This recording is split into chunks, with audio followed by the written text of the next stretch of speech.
Shalom Bapak Ibu, Saudara-saudari Jemaat Gereja Kristen Kemah Daud Makassar. Bersyukur Tuhan terus melakukan kemajuan yang nyata atas gereja kita.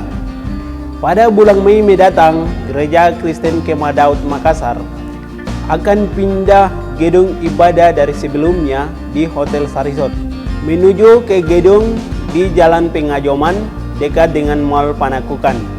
Mengenai mapnya, terus ikuti video ini.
Atau bisa ikut di link di bawah ini dengan scan barcode.